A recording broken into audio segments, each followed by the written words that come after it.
asalaamualeykum wa rahmatullah mbokk journaliste yi ñu ngi leen di nuyu di rafetlu seen présence di nuyu askanu Sénégal yépp di remercier itam ñi nga xam ne ñoo toog ci table bi yépp di nuyu maître Massokhna Kane di wax ne il sera ici en tant qu'allié du président Ousmane Sonko et non en tant qu'avocat pour que nit ñi mu leer ci seen bopp di ko jaajëfal bu baax ci taxawaay bi di wax rek ne mbokki Sénégal ndox du bàyyi yoonam te président Macky Sall defati na mëninam ndax fii mu jaarale tey le candidat le président Ousmane Sonko noonee la defoon 2019 ñaar ñi nga xam ne ñoo nekkoon ay adversaire am à l'époque muy Khalifa Sall di Karim Wade di wax ne président Macky Sall bi mu toogee ci réew mi ba léegi amul benn élection bu mu fi organisé bu légitime il a toujours violé la volonté populaire 2017 bi muy organisé élection législative dafa financé 47 listes de transhumants fantoches yoo xam ni léegi ñu ngi ci booram moom na leen dugg leen ci processus bi kenn ku nekk defi liste mu biaiser le jeu électoral yemul ci loolu ca loolu la sukkandiku ne léegi comme liste yi dañu bare na juróom kese voté mu jóge ci loolu tàbbi ne coow li bare na ak liste yi dafa bare nañ dem ci parrainage sénégalais yi xeex ñu jàpp fi ñoom Guy Marius Sagna Dame Mbodj mi ak keneen ak keneen waaye booba xëy na ñu bare xippeeguñu woon dañoo foogoon ni mbir mi mbiru ñenn ñi la du mbiru ñëpp tey ñëpp parrainage la ñuy jooy dinaa ci ñëwaat 2022 ñu organiser élection législative mu daal di téq liste titulaire bu opposition bi Yewwi Askan Wi lépp ndax lan empêcher le candidat Ousmane Sonko mu am immunité parlementaire ndax booba mu ngi ci benn projet jëm ci kawam te xam na moom fi mu jëm waaye loolu itam damay wax kan moo ci nekkoon complice am une partie de l'opposition ak conseil constitutionnel mi nga xam ne ñoo ko validé woon waaye yemul ci loolu ndaxte dama tëb 2019 ndax 2019 dafa écarté ay adversaires politiques am wax naa ko léegi kan moo ko ci jàppale conseil constitutionnel ak ay jurisprudence yoo xam ni tey wëlbatiku nañu la ñu waxoon ay le rabat d'arrêt n'est pas suspensif maintenant le rabat d'arrêt est suspensif génne la ci carte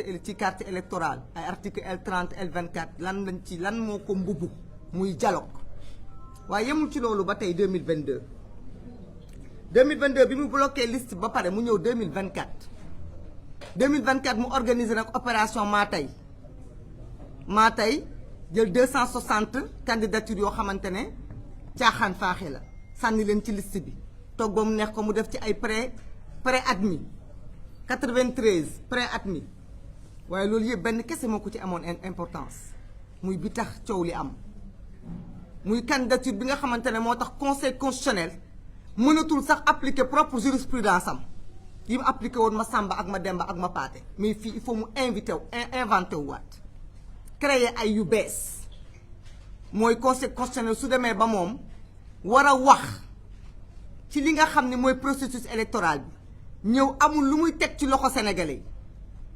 lu dul candidat bii ma tere woon barki démb ne ko du bokk ndaxte ay papier am dafa manqué nangu naa léegi ni papier am manqué wul ndax coobare administration la jox naa ko dëgg ci kaw administration jox ko dëgg ci kaw Sénat mais nag danaa dem laqarti leneen loo xamante ne dama ni samay prérogative la mais nag encore une fois dafa am ñu ko ci jàppale. fii nag dama bëgg ngeen remarquer bu baax kan moo jàppale waat conseil constitutionnel Henri Ciré Ba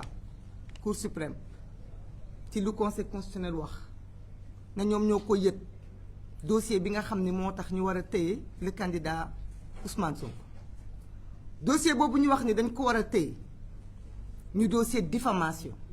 Sénégal xam naa ni fii kenn waxu fi kenn lu mu xamul mais du tere ñuy taxaw ci mbir yi dossier bi ñu ne moom moo tax président Ousmane Sonko bokkul du dossier bu ñu àtte le 4 janvier dernièrement tey la ñaata 22 janvier le 4 janvier bi ñu àtte dossier boobu fekk na 25 jours plus tôt déposé nañu les dossiers au niveau du conseil constitutionnel fekk na plus de 68 jours avant processus électoral bi commencé na ndax depuis le 28 octobre la démarré le 28 octobre le processus électoral commencé le 4 janvier benn décision ñëw conseil constitutionnel nañu décision boobu am na capacité rétroactive ba tere candidature du président Ousmane Sonko boobu dama ni mbokk yi conseil constitutionnel ay pyromane lañu. Conseil constitutionnel c'est le danger de ce pays. Ils ont perdu tout respect. Ils ont perdu toute crédibilité pour arbitrer cette élection-là. ay la yow nag c'est pas la première fois wax naa leen ko ci seen processus 2017 ba léegi lu président Macky Sall bëgg a def ci seen loxo la koy daganalee avec la complicité d'une certaine opposition qui n'a pas compris ndaxte nag lii yëpp nu ko président Macky Sall di lewalee mooy ci ay dialogue la koy jaarale mooy ci ay waxtaan la koy lewalee ci la koy teg ba nit ñi foog ne lu amal njëriñ la mais au finish lenn kese lañ ci mën a retenir xam ngeen mooy lan mooy une volonté manifeste de violer le suffrage du peuple sénégalais, une volonté manifeste d'orienter la destinée d'un peuple. def nañu ko 2017 def ñu ko 2019 def ñu ko 2022 tey ñu bëgg ñu ko def 2024 mbokk yi ñun est-ce que pare nañu tey bi may wax ak yéen du ñun ñoo choisir bisu tey bi tey le 22 janvier 2024 22 janvier 2023 un an jour pour jour lañ tase woon fële ca Kër Massar defoon li ñuy wax le pacte de Kër Massar avec le président Ousmane Sonko pacte boobu lan la wax mooy ñun ñëpp pare nañu pour jàmmaarloog le régime du président Macky Sall pare nañu pour sécuriser le projet pare nañu pour libérer le Sénégal j'ai pas dit pare nañu pour taal Sénégal attention pare nañu pour libérer le Sénégal dafa am lu mu laaj beaucoup de gens disent pare nañu pour dem élection waaye est-ce que réellement pare nañu ndax élection na ku ciy dem processus bu transparent moo la fa yóbbu élection ku ciy dem yor sa carte baax na carte yi moo wóor ñu ko jëleegul nañ ko jëli mais bu ñu jëlee carte yi bu ñu choisir candidat yi bu ñu choisir urne yi na fekk ne pare nañu pour sécuriser suñu ay vote na fekk ne pare nañu pour que suñu vote bii ñu décider ni moom moo mën a libérer suñu ay prisonniers politiques kenn du ko foqati kenn du ko sàcc parce que mbokk yi ay sàcc la ñu amal affaire ay mafia la ñu amal affaire ay njublag la ñu amal affaire benn bande la ñu amal affaire boo xamante ne ñoom ci seen biir kenn ku nekk da ngay jox sa morom le relais te loolu nag jàngaluñ leen ko ci la ñu dund depuis le début ba léegi ndaxte nag gis nga cette bande là tey ki ñuy wax le président Ousmane Sonko devant lui ils ont échoué sur tous les plans la DGE a échoué parce que daf ñu bañ a jox nos fiches le conseil constitutionnel a dit qu'ils avaient tort malgré qu'il n'a pas réparé ce tort sama code ñi ci topp dinañ ko leeral am na dëgg ci kaw DGE am na dëgg ci kaw Sénat mi waroon a yëkkati fiche am jox ko ndax conseil constitutionnel moom moo ko wax mais pourtant kenn réparé wu ko ci mais président Ousmane Sonko au-delà de là dafa am dëgg ci accusation de viol yi nga xamante ne mujjiwul fenn accusation de jéem ko yàq deram jéem ko persécuter mujjiwul fenn loolu yëpp tamit dañu échoué ñoom ci loolu échoué ci contumace échoué ci radiation barki démb devant les juridictions de Sabassi Faye et de Juste Thione ils ont échoué surtout maintenant nag ils se rabattent sur notre volonté ak notre capacité ñun de choisir donc la balle est dans notre camp est-ce que pare nañ est-ce que ñun jaral nañ parce que nag pacte bi ñaar la woon kenn ki dafa def engagement ne def naa sama testament et j'irai jusqu'au bout kaso moo gën a tuuti ci li may dund moom mu ngi ci kaso bi ñun ñoo des ci beneen pacte bi ñun ñi nga xam ne ñoo war a tey taxaw pour génnee ko foofu génnee foofu les 1000 et quelques détenus politiques benn yoon kese moom moo am benn yoon kese la ñu am mooy ce chemin démocratique moom moo nekk suñu kanam parce que on a essayé les autres chemins la résistance le combat démocratique le combat pacifique mais on a enterré nos morts et jusqu'à présent il n'y a pas eu d'enquête il n'y a pas eu de justice donc lii moo fi des lii mooy suñu kanam nañ ci dem waaye nag buñ ciy dem dafa am lu ñu war a fagarloo dafa am lu ñu ci war a demee parce que bu dul loolu boo léegee yuuxu dina jib fi nga xamante ne foogee ko woon juste pour wax ni jamono ji ñu toll jante président Ousmane Sonko li mu jaar ak li mu dund kenn dootu ko waxati ndax Sénégalais xale yu tuuti sax xam nañ ko ndax moom kaawam 2016 la commencé ñëpp xam nañu fu mu jaar ñëpp xam nañ persécution bu ñu def ci moom mais tey fi ñu toll nii il faut que les gens arrêtent de se tromper. Ce n'est plus le problème du président Ousmane Sonko, c'est le problème du Sénégal. Parce que ces élections, ce ne sont pas des élections pour élire un président de la République. Non, non, c'est des élections pour en finir avec un régime. Pour en finir avec un système, pour en finir avec des méthodes. Ça ne peut plus durer. C'est ces méthodes qui ont amené le peuple sénégalais là où il est. Donc, ku nekk dafa war a jàpp ni mbiru boppam la. Mais aussi c'est des élections pour ne pas que ce pays sombre. Pour ne pas que ce pays bascule.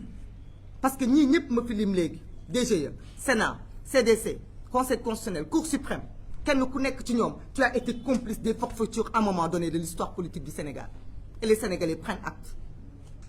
ñii ñoo wax ne bu ñu jógee ci processus bi jàkkaarloog ñoom après les élections Conseil constitutionnel bii moom moo wax ne moom mooy validé après Cour suprême moom mooy taxaw ci kanamam ñu waat ban légitimité le Conseil constitutionnel mën a am pour arbitrer ak pour taxaw ci kanamu processus bi DGE mi nga xam ne Conseil constitutionnel ci boppam décrédibilité na ko ban crédibilité la mën a am pour continuer ci processus bi question bi kenn ku nekk dañ ko koy delloo kenn ku nekk da ci am wareefam kenn ku nekk daf ci am responsabilité du ma guddal wax bi parce que ñu war a jël parole dañu bare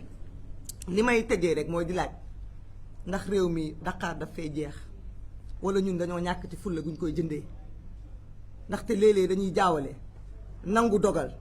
gëm yàlla ak di nangu tegoo loo xamante ne yàlla tegu la ko sa moroom moo la ko teg opposition bii ñu nekk nii lépp lu fi am boobu ba léegi am nañ ci responsabilité ndax heure bu ñu écarté kenn ci ñun ñeneen ñi foog ni mbir mi leer na pour ñoom damay inviter les uns et les autres à mettre le Sénégal devant et à comprendre que fi ñu jëm unité kese moom moo ñu fay jëlee fi ñu jëm ànd booloo fàtte suñu ay bopp kese moom moo ñu fay jëlee ndaxte nag fii ñu jëm bu ñu ko ratee Sénégal dinañu ko ameel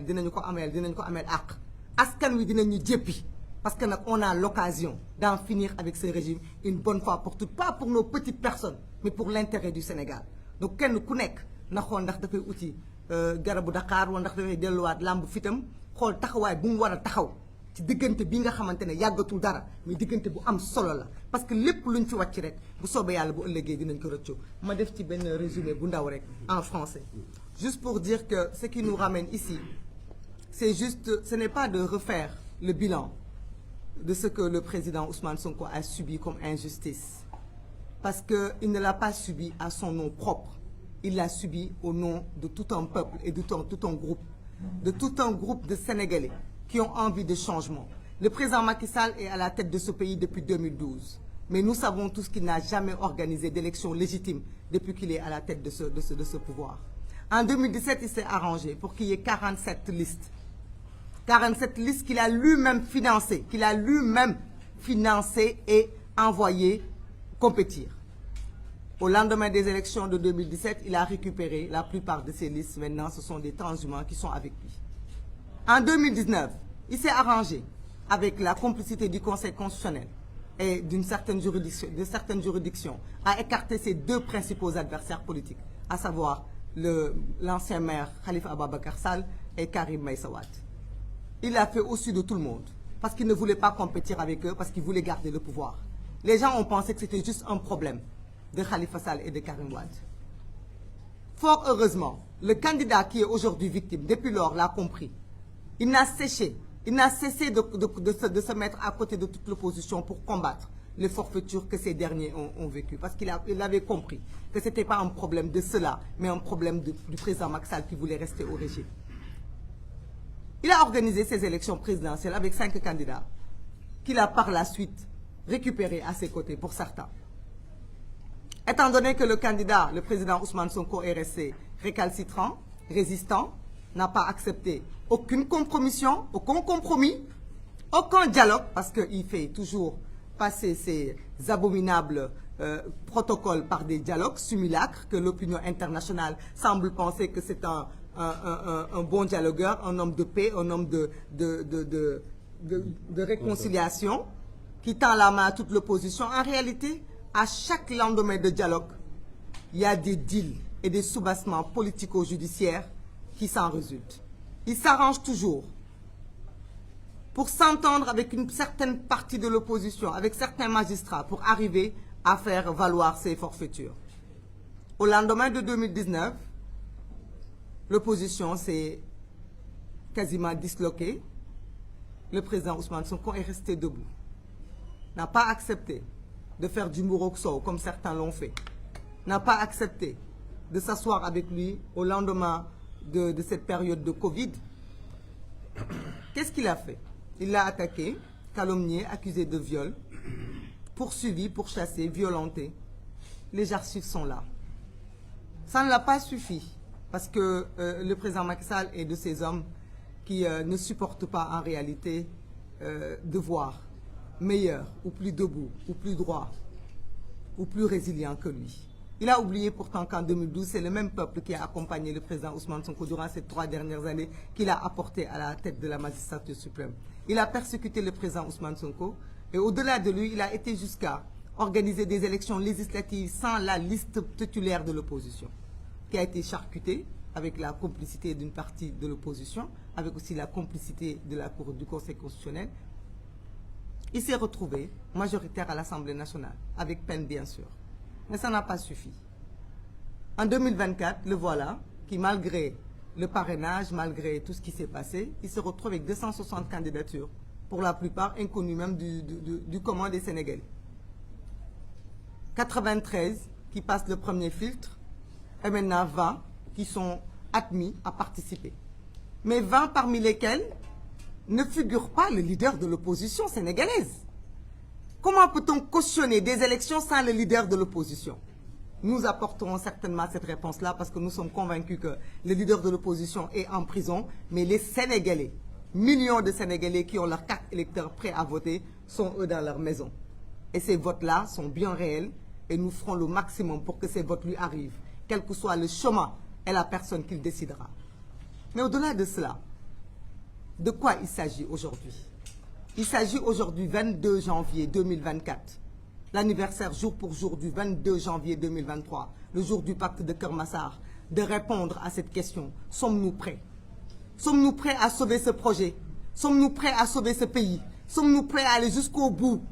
de ce combat contre ce régime? Sommes-nous prêts à aller aux élections présidentielles? Mais sommes-nous prêts à sécuriser nos votes? Parce que nous avons affaire à des bandes de voleurs, à une mafia organisée, à des gens qui sont prêts à tout.